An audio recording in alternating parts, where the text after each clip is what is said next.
say, kids, what time is it?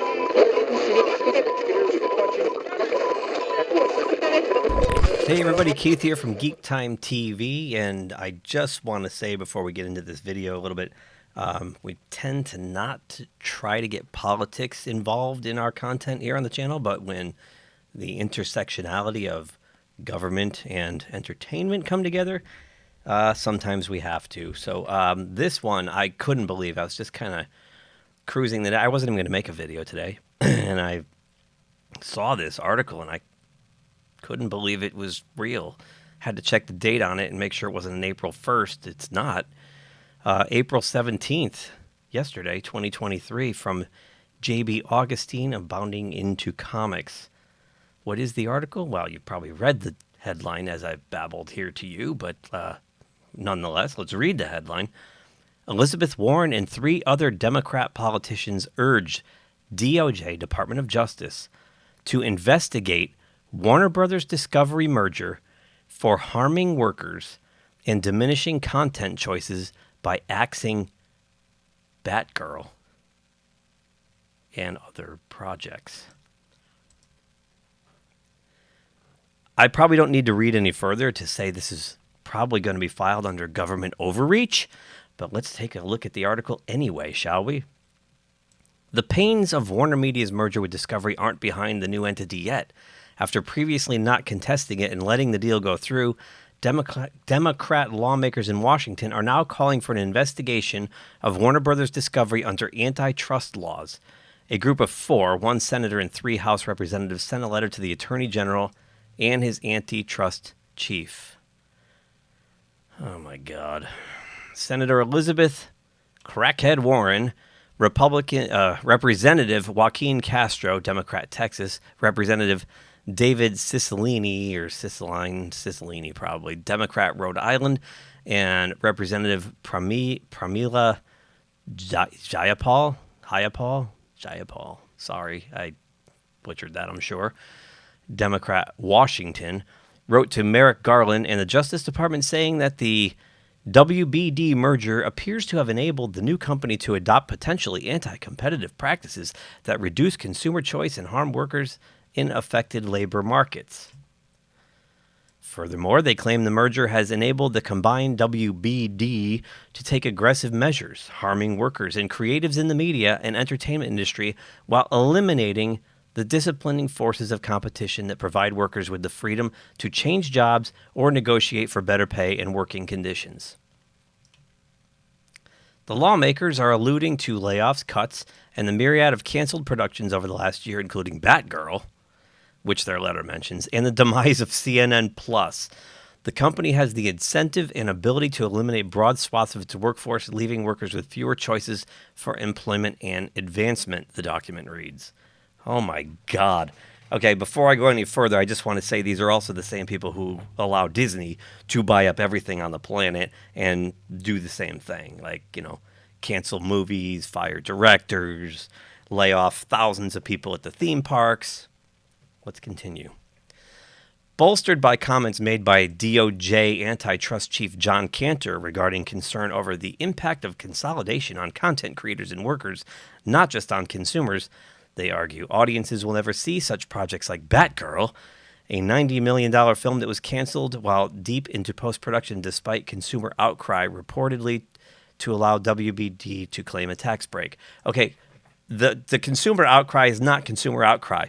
We know this for a fact. These are Twitter weirdos. It's the Twitter mob, a very small minority of the population that for some reason people keep bending a knee to. These are people who would never pay to see Batgirl. They will pirate it. They will steal it, or they just won't see it in general. But they'll prop it up, and they'll cry foul. This is unbelievable. I can't believe I'm reading this. I can't believe this is true. Let's continue. They are afraid that the company's decisions will place roadblocks in front of economic opportunity for workers, coming from economically illiterate people, by the way, and diverse programming. 30 Congress members stated this worry in an earlier letter to the agency in late 2021, and the optics are magnified by Batgirl's rejection when the $90 million movie was led by... Well, here we go. Here's the rub. was led by a Latina and featured a trans woman performer supporting character. This is it. If this is in that letter, they tipped their... I want to play poker with these people. They tipped their hand.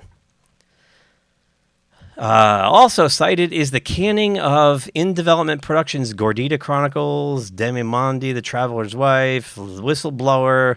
The letter notes WBD's new ownership is hollowing out an iconic American studio.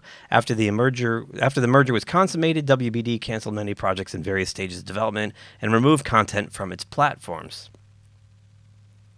The damage to content creators whose projects are canceled in deep development and post-production cannot be overstated, the letter continues. Such cancellations stain these projects, making them less appealing and marketable to other buyers. Consumers will likely never be able to watch these shows. As someone who had a show put in turnaround by a network and then rejected everywhere else, you move on. You grow up. Move on.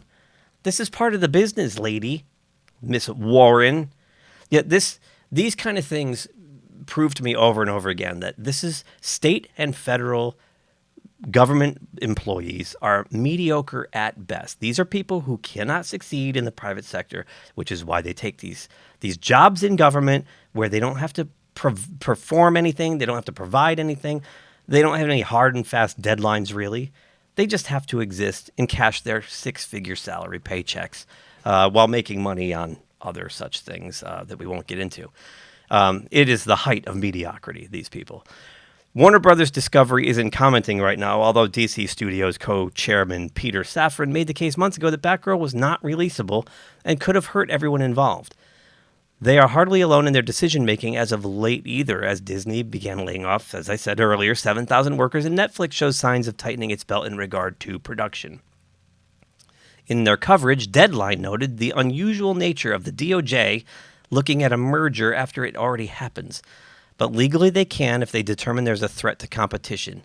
The agency already put a stop to the attempted merger between Simon & Schuster and Penguin Random House, and they brought a lawsuit against Activision for its rules in esports leagues. Well, okay, so to do something like this, it's got to go through the Securities and Exchanges Commission. And generally what they have them do is they look at a lot of things where they would have redundancies, and then they would have to divest certain parts of the companies out so that they don't really have a constructive monopoly.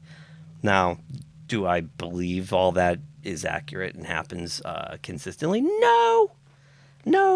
I believe a lot of these corporations have their way because they're also big donors to said politicians. Now, David Zaslav came in to HBO Discovery and quickly looked at how much money they were losing.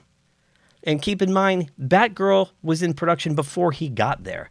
And if he looked at it, and if his people and the new management structure deemed it unwatchable, I believe them. And it's totally up to them. They are a private business. These are the same people, keep in mind, who whine and cry, it's my private business. Oh, well, they could do what they want. It's my private business. That's what they're saying about Twitter until Elon Musk took it over, and then they feel like they need government oversight. Here's the bottom line. This government, this current administration, wants to control top down. They want their hands in everything. And now they want their hands in entertainment. They want to be able to guide the entertainment and guide what we see. This little line here gave it away. Just gave it away. So Elizabeth Warren, you hack politician, you brainless idiot, get lost. Keep your hands out of our entertainment. It's horrible enough as it is. At least David Zaslav's trying to do something different and trying to get us back on course. Maybe. He did greenlight Velma season 2. We'll see. Anyway, love to know what you guys think. Leave a comment below. Smash that like button. Please subscribe if you haven't. We're almost 50-50. We have a 55% non-subscriber viewing audience right now. And thank you to each and every one of you people who have subscribed. Really appreciate it and love the interaction we get. So anyway, until next time, you guys have a great day. See you later. If you enjoyed this video, please give us a thumbs up below. Also, please subscribe to GeekTime TV. It really helps us grow the channel. And make sure you hit that bell icon in order to receive notifications every time we drop new content here. You can also check us out on social media on Twitter, Facebook, and Instagram at GeekTimeNet. Thanks again for watching. We will see you soon. Say, kids, what time is that?